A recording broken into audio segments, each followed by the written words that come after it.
So next ಯಾರ ಬುದ್ಧಿ clear ಆಗಿದೆ ಅವ್ರು ಕ್ಯಾಚ್ ಮಾಡ್ಬೋದು.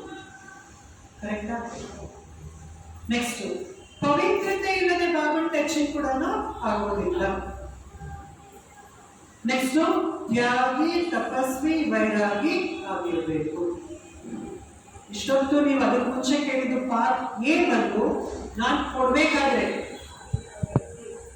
ಓಕೆನಾ? ಅವಾಗ ನಾನು ಕೊಡ್ಬೇಕಾದ್ರೆ ಇಲ್ಲಿ ಕೊಡುವ ಪಡೆದುಕೊಳ್ಳುವ ಎಲ್ಲಕ್ಕೂ ತಾನೇ ಕ್ವಾಲಿಫಿಕೇಶನ್ಸ್ ಯೋಗ್ಯತೆಗಳನ್ನು ನೋಡ್ತಾ ಇದ್ದೀವಿ. ಅದಷ್ಟು ಕೂಡ ಏನ್ ಕೇಳಿದ್ರೆ ಅದು ಕೊಡೋದಕ್ಕೆ ಇರ್ಬೇಕಾಗಿರೋ ಕ್ವಾಲಿಫಿಕೇಶನ್ಸ್, ಈಗ ಪಡ್ಕೋಬೇಕಾದ್ರೆ ಇರ್ಬೇಕಾಗಿರುವಂತ ಕ್ವಾಲಿಫಿಕೇಶನ್ಸ್ ಯಾರಿಂದ ಪಡ್ಕೋಬೇಕು? ತಂದೆಯಿಂದ ಪಡ್ಕೋಬೇಕು. ಯಾಕೆ ತಂದೆಯಿಂದ ನಾನು ಪಡ್ಕೊಂಡ್ರೆ ಕೊಡಕ್ಕಾಗತ್ತೆ. ಹೌದಾ? ಅರ್ಥ ಆಗ್ತಾ ಇದೆಯಾ? ಹಾಗಾದ್ರೆ ತಂದೆಯಿಂದ ಪಡ್ಕೋಬೇಕಂದ್ರೆ ಯಾವಾಗ ನಾನು ಶ್ರೀಮಂತದಂತೆ ನಡೀತಾ ಇದ್ದೀನಿ ಆಗ ಬಾಬನ ಟಚಿಂಗ್ ನಂಗೆ ಆಗುತ್ತೆ. ಬಾಬನ ಟಚಿಂಗ್ ನನಗೆ ಇದಾಗ್ತಾ ಇದೆ ಅನ್ನೋ ಒಂದು ಸ್ಪಷ್ಟತೆ ನನಗೆ ಯಾವಾಗ ಗೊತ್ತಂತೆ ಅದು ಬಹಳ ಶಕ್ತಿಶಾಲಿಯಾಗಿರುತ್ತೆ. ಅದರಲ್ಲಿ ಬಹಳ ಸಹಜ ಸಫಲತೆ ಸಿಗುತ್ತೆ. ಅದರಲ್ಲಿ ಯಾವುದೇ ಡಿಸೈನಿಟಿ ಇಲ್ಲ, ಅದು ಬಹಳ ಸ್ಪಷ್ಟವಾಗಿರುತ್ತೆ. ನಾಲ್ಕು ಕೂಡ ಇದ್ದಾಗ ನೆಕ್ಸ್ಟ್ ಯಾರ ಬುದ್ಧಿ ಲೈನ್ ಕ್ಲಿಯರ್ ಇರುತ್ತೆ. ಪವಿತ್ರತೆ ಇಲ್ಲದೆ ಬಾಬನ ಟಚಿಂಗ್ ಕೂಡ ಆಗೋದಕ್ಕೆ ಸಾಧ್ಯ ಇಲ್ಲ.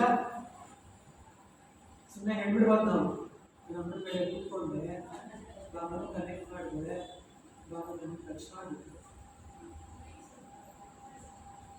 ಓಕೆ ಬಾಬಾ ಟಚ್ ಮಾಡಿದ್ದಾರೆ. ಇವಾಗ ಏನೆಲ್ಲ ಹೇಳಿದ್ದಾರೆ ನೋಡಿ, ಅದೆಲ್ಲವೂ ಇತ್ತು ಅಂದ್ರೆ ಬಾಬನ ಟಚಿಂಗು. ನಿಮಗೆ ನೀವು ವೆರಿಫೈ ಮಾಡ್ಕೋಬಹುದು. ಅವಾಗ ಇಲ್ಲ ಅಂದ್ರೆ ಏನಾಗುತ್ತೆ? ಮನ್ಮತ ಮಿಕ್ಸ್ ಮಾಡ್ತೀನಿ ನಾನು. ಮನ್ಮತ ಮಿಕ್ಸ್ ಆಗಿದೆ ಅಂದ್ರೆ ಕೂಡ ಸಕಾಶ ತಲುಪೋದಿಲ್ಲ. ಸೊ ಅದಕ್ಕೆ ನೆಕ್ಸ್ಟ್ ತ್ಯಾಗಿ, ತಪಸ್ವಿ, ವೈರಾಗಿ ಆಗಿರ್ಬೇಕು. ತಂದೆಯಿಂದ ಪಡ್ಕೋಬೇಕಂದ್ರೂ ಕೂಡ ಅದು ತ್ಯಾಗಿ ಆಗಿದ್ರೇನೆ ಬಾಬಾ ಕೊಡ್ತಾರೆ, ತಪಸ್ವಿ ಆಗಿದ್ರೇನೆ ಬಾಬಾ ಕೊಡ್ತಾರೆ, ವೈರಾಗಿ ಆಗಿದ್ರೇನೆ ಬಾಬಾ ಕೊಡ್ತಾರೆ. ಓಕೆ, ತೆಗೆದುಕೊಳ್ಳುವ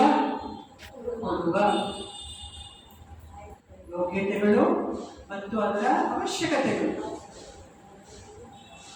ಅರ್ಥ ಆಯ್ತಾ ಇರುವುದು? ಈಗ ನಾವಿಲ್ಲಿ ತುಂಬಿಸ್ಕೊಳ್ಳೋಣ. ಏನು ಲೋಕದೋಷಗಳಿದೆ ಅದಕ್ಕೆ ಸರಿ ಮಾಡ್ಕೊಳ್ಳೋಗ್ತಾನೆ ಬಟ್ಟೆ ಅನ್ನೋದು ಕರೆಕ್ಟ್ ತಾನೆ? ಹೌದಾ? ಯಾರು ಸಂಪೂರ್ಣ